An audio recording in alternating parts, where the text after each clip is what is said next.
from the ceiling to the floor, from inside to the door. I feel like chronic gambling is running rampant throughout the entire world, whether it's going through our phones or whether it's going down the market and seeing a bunch of, like now, lottery places.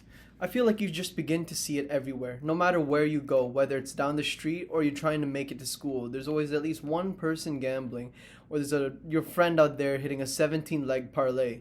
And we all know who you're talking about, especially when you know they're not going to hit a 17 leg parlay, even though they've hit 16 out of the 17 legs. You know it might just be the next one. You are the 1%, though the ones that can't quit, because eventually you have to win, right? It's almost like we have an infinite amount of money that we could just keep on throwing at this gambling machine. So at some point, we begin to wonder, why do we gamble so much? Or better yet, why do we love putting money in things that we know is just a chance? Okay, it's the same question, but you kind of get where I'm coming from. Throughout the ages, humans tend to be not that smart on times. There's a reason why we created the saying, history repeats itself, because we tend to make fun of the goldfish for its terrible memory, but we're just as bad. It seems like after a generation or two, or better yet, even a couple of years, we fall for the same thing under a different name, or a different scheme, or a different way of showing it, because there has to be a pattern. There has to be a genuine pattern with people, and it's so evident that we just keep on falling for the same things. And for those who don't know what I mean, I feel like crypto is probably one of the biggest things. We have every single day a new crypto scam, a new crypto rug pull, and this is what people used to do 3 years back, 4 years back, 5 years back.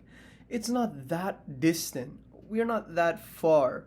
5 years is COVID times. So it's not like anything too far, or I hope not. It went by pretty fast, but 5 years is 5 years nonetheless. But irregardless of that, we tend to just make the same mistakes. And in this case, it's gambling. We may lose one time, and we may lose two times, but guys, we can't end on a loss. We have to keep on going. Why should we end right here? It was only $3. It was only $5. And it was only $100. What if we double it, triple it, quadruple it? Then we make our money back. Ain't that right? Gold, gold, gold.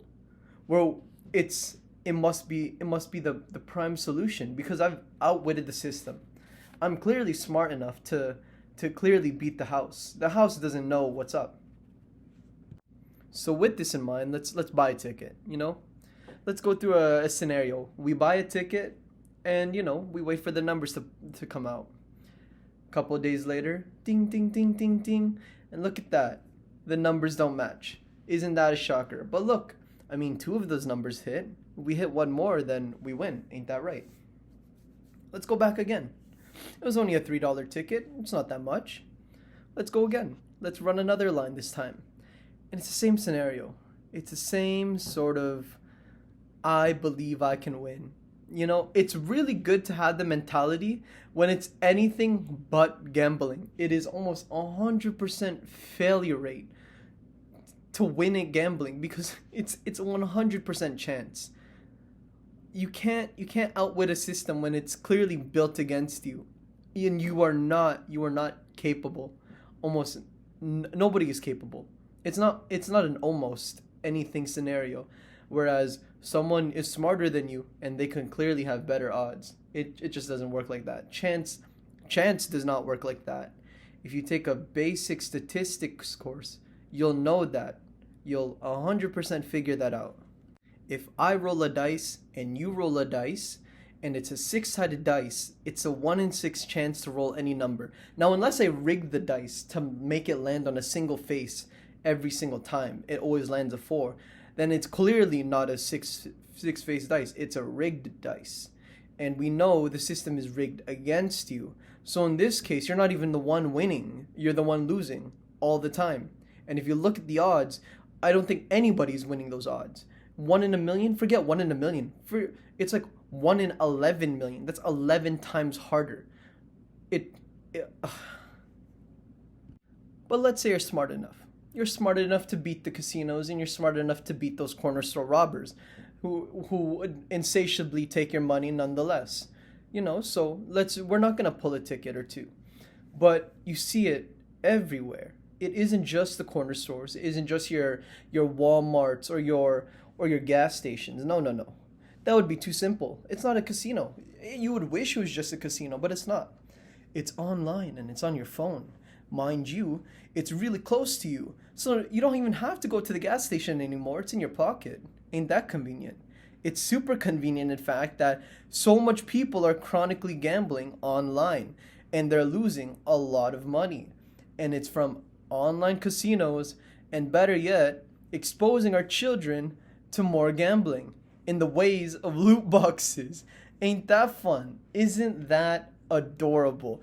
We are exposing the new generation to something so stimulating that we had to ban it for them, and we age restricted it only for us to expose it to them once more. Because clearly, it's a more monetizable income stream. If we can't monetize the old and more aged group, we target the youth. Because, what lines our pockets better than making kids gamble for more cases and the better skins. And where do we even get started with this? It could be nearly any other game. But I think the biggest one right now is probably Roblox, if anything. Roblox is exposing the youngest age demographic possible to gambling. And it's extremely evident. If you look on Roblox itself, it even has it on its front page, where it's just flat RNG. Literally, the first thing on my thing is Plinko. Does that even make sense? Plinko RNG. Like a literal, like all of these are gambling. Like there's a gambling mechanic in it. And it doesn't seem like you're not losing any real money, mind you, but you can put real money into it to give you a slight advantage. Now that doesn't sound like anything too severe, but it's the method. It isn't that you're losing hundreds of thousands of dollars. It's the implementation of just constantly gambling, because eventually you'll win. Ain't that right? You put more and more time and more effort into a thing that is marginally not going to benefit you in the long run. I'm going to be completely honest. If you are learning from Roblox, just see it, like, it rots my brain. Just even wrapping my head. You can't conceptually think of a beneficial idea that Pet Simulator X is going to have on the development of your child. But probably the biggest scenario of them all is probably that we all want money and we don't really want to put in effort for it. And I'm almost certain, out of all of us, and me included, if we were given the opportunity to be also part of Squid Games, I'm almost certain that at least 40, maybe 50% of us would take that offer. Because that is a lot of money. Okay, 4.56 billion Korean won, I think translated to around 30 million US dollars. But to survive 6 games for a chance to win 30 million US dollars, and you are fighting against 455 other people, the odds in that is extremely higher than you winning a lottery ticket by a long margin. It is 1 in 456 of your chances to win $30 million, i.e., you have to, it's this or 1 in 11 million. So, I mean, if you're weighing odds here, 1 in 456 is really good.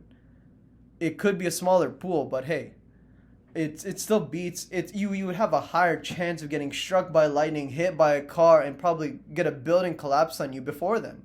Hell, maybe even the tectonic plates would manage to separate and before you even win.